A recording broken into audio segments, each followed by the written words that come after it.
A very good morning to all from Anurag Joshi. In today's video, we are covering an array in class topic. Okay? So, first, what is array? Array is a collection of homogeneous data type or similar data types.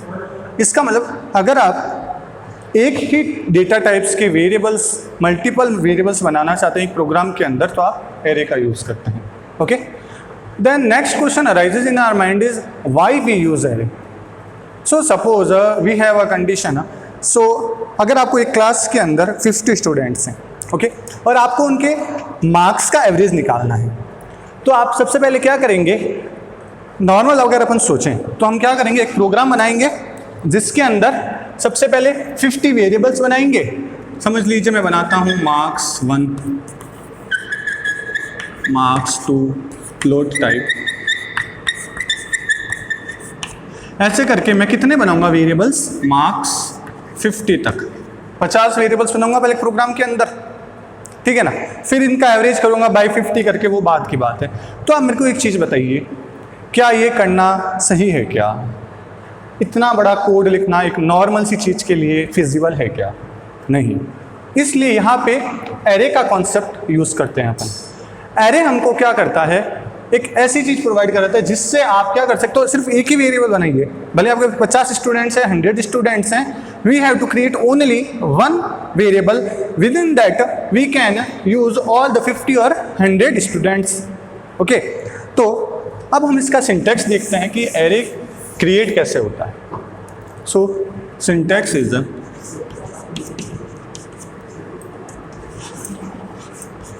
Data type,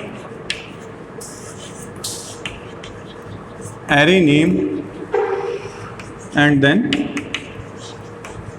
size. Okay. इसका मतलब आप एक variable बनाइए. जैसे अगर मैं लिखता हूँ इंटीजर मार्क्स, अगर यहाँ पे मैं लिख देता हूँ 50, तो इसका मतलब क्या हुआ कि आप सीधे सीधे हमारे 50 स्टूडेंट्स के मार्क्स का वेरिएबल एक बन गए. ओके. या आप ऐसे कह सकते हैं कि हमें 50 मेमोरी जो है वो एलोकेट हो गई है रैम के अंदर.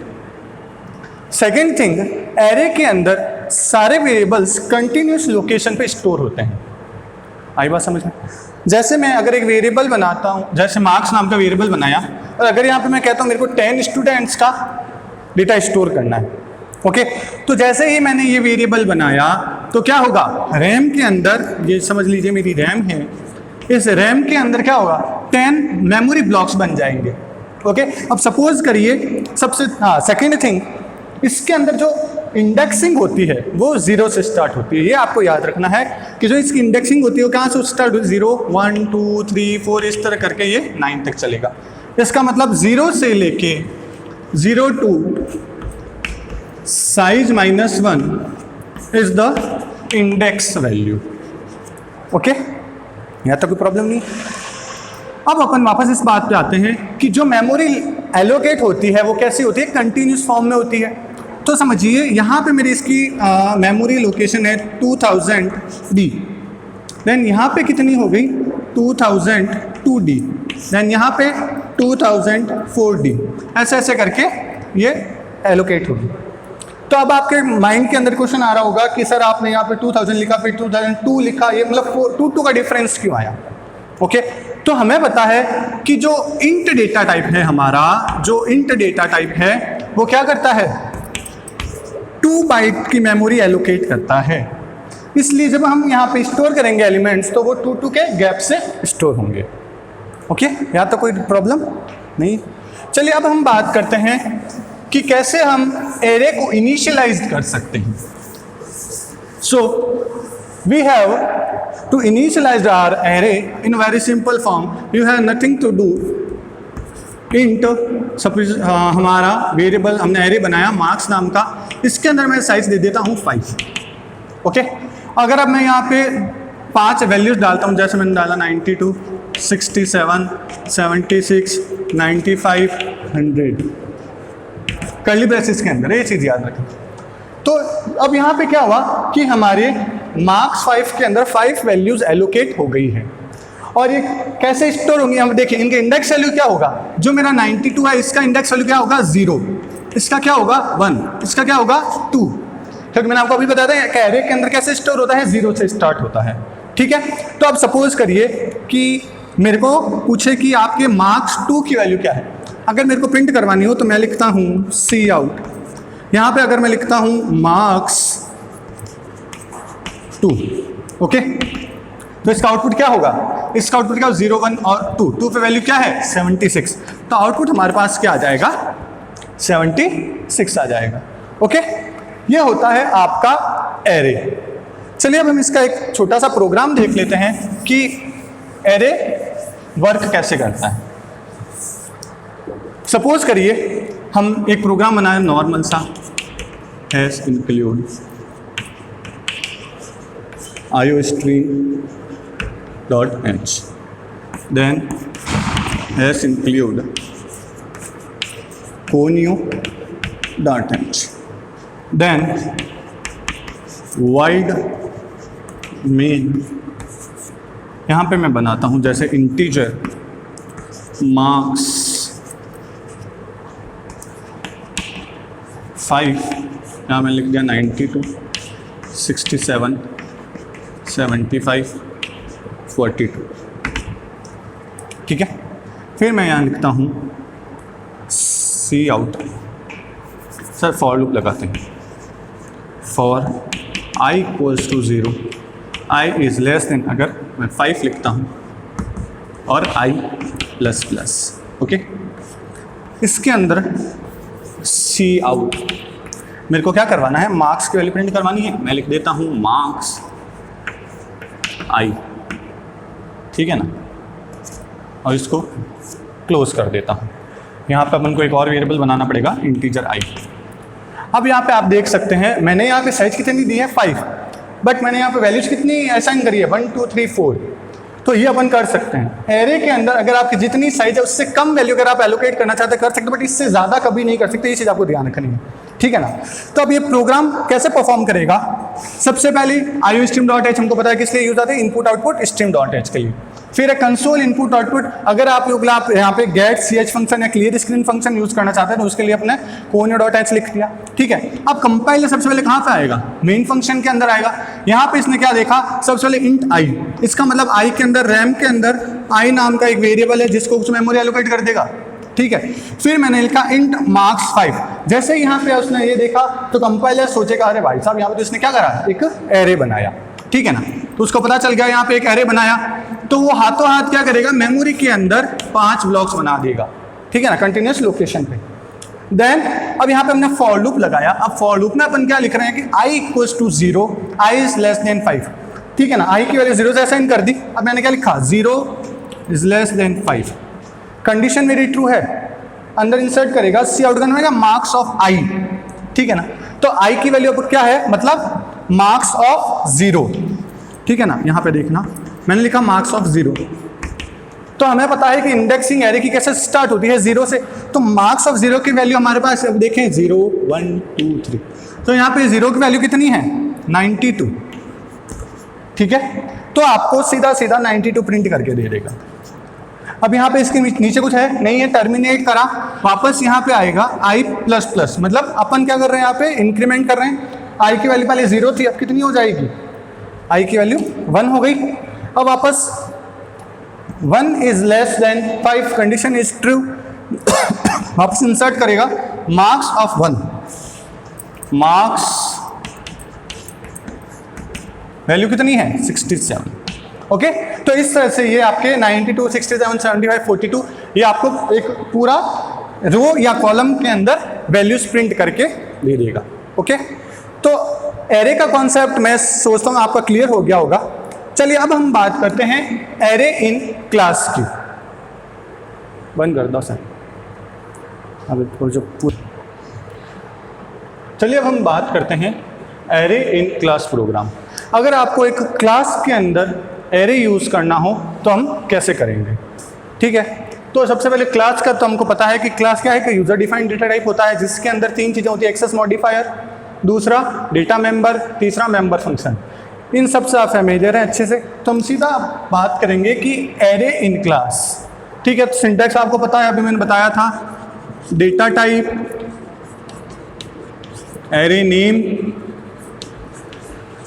And size.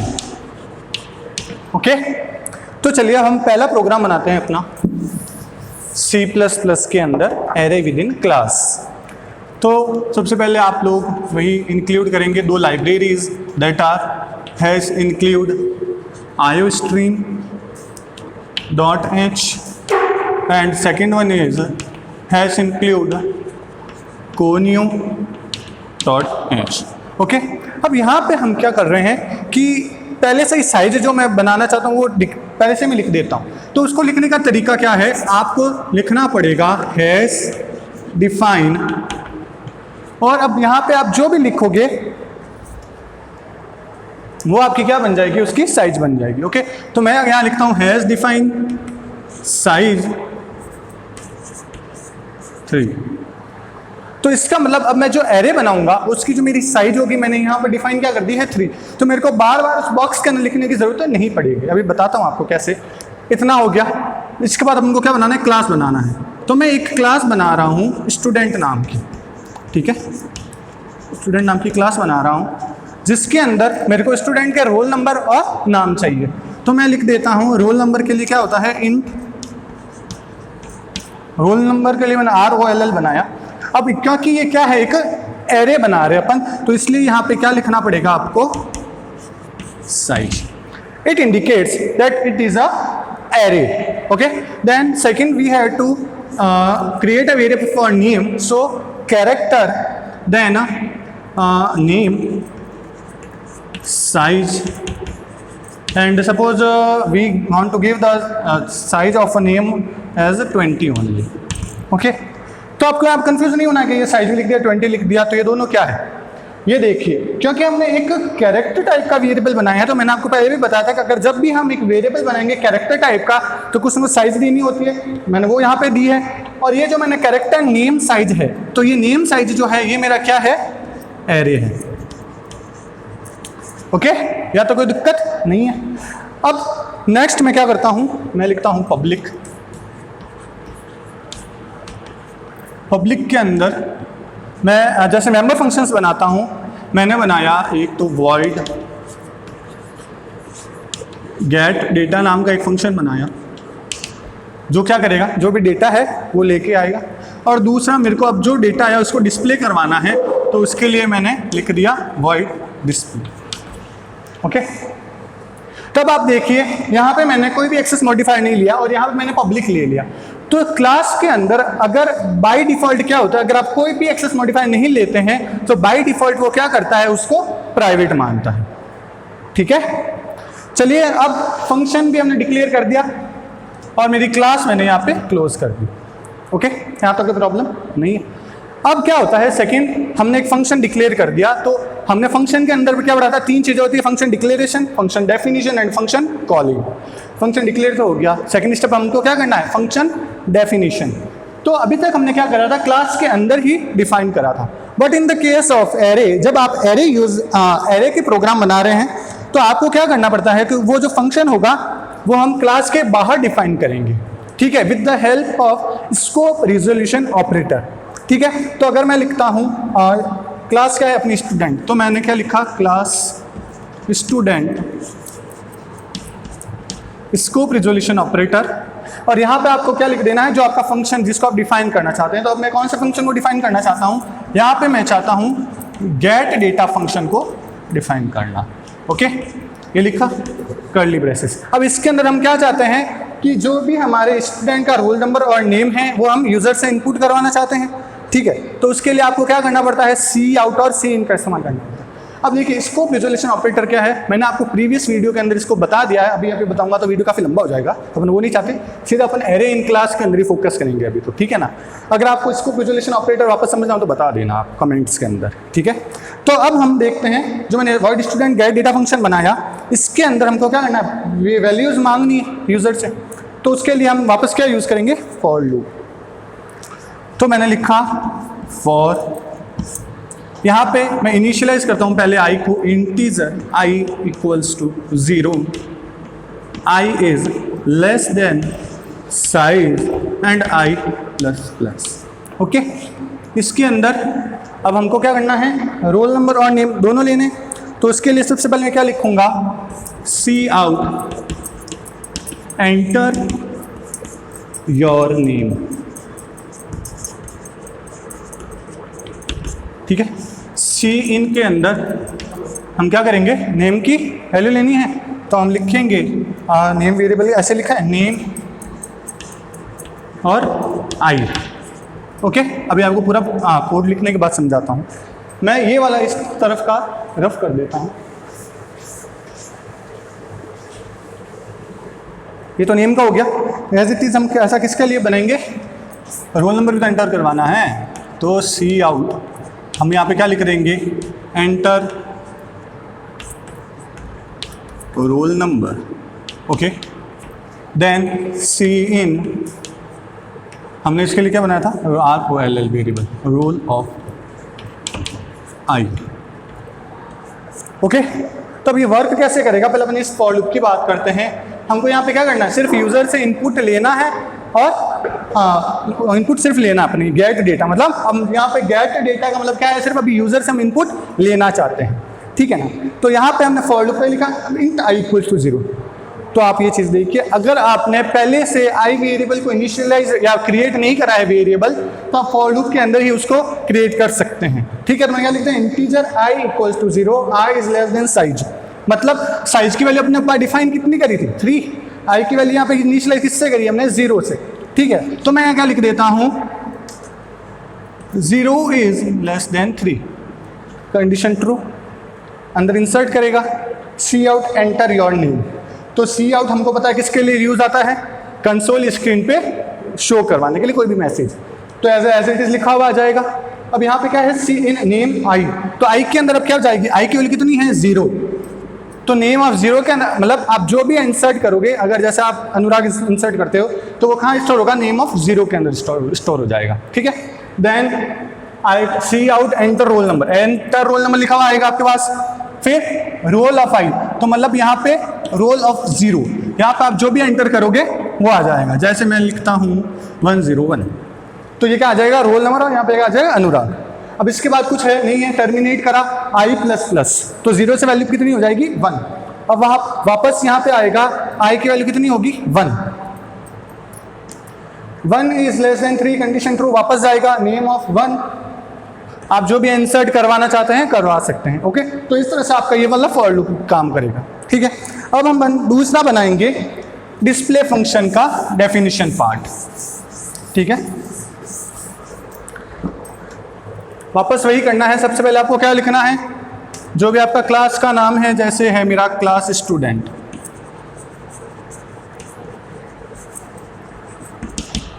Scope resolution operator. अब यहाँ पे आप लिखा देंगे डिस्प्ले फंक्शन को कॉल करवा रहे हैं, सॉरी डिफाइन करवा रहे हैं डिस्प्ले फंक्शन। ठीक है, अब इसके अंदर वापस वही की for i is equals to integer, i is equals to 0, i is less than size और आई प्लस प्लस। ओके, ये चौक थोड़ी सी फर्जी है इसलिए दूसरे यूज़ करेंगे। अब यहाँ पे अपन को क्या करना है, सिर्फ डिस्प्ले करवाना है आउटपुट के कंसोल स्क्रीन के ऊपर के कैसे शो होगा। ठीक है, तो अब यहाँ पे मैं क्या लिखूंगा, सी आउट नेम इज, और यहाँ पे मैंने क्या लिख दिया, आई एंड एल। एंड एल किस लिए यूज होता है, नेक्स्ट लाइन के लिए। ठीक है, वैसे वैसे रोल नंबर, तो आप यहाँ पे लिखेंगे सी आउट के अंदर रोल नंबर इज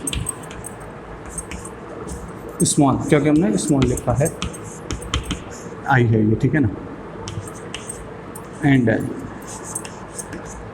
ठीक है, और इसको क्लोज कर देंगे। तो ये आपका फंक्शन बन गया, जो क्या करेगा, आपको डिस्प्ले करके देगा जो भी आप इंसर्ट करवा रहे हो। ठीक है, यहाँ तक कोई प्रॉब्लम नहीं है। तो हमारे इस प्रोग्राम के अंदर 2 काम हो गए हैं, फंक्शन डिक्लेयर कर दिया हमने, फंक्शन डिफाइन कर दिया। थर्ड क्या होता है, फंक्शन कॉलिंग। और हमको पता है कि जो फंक्शन कॉल होता है वो कहाँ पे होता है, मेन फंक्शन के अंदर होता है। तो चलिए अब हम क्या करते हैं, हमारा मेन फंक्शन बनाते हैं।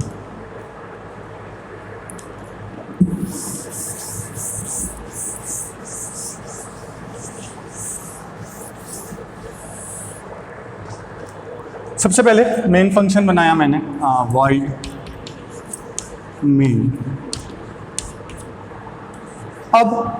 अभी तक हमारी क्लास तो बन गई है, बट उसको मेमोरी एलोकेट हुई है क्या, रैम में नहीं हुई है।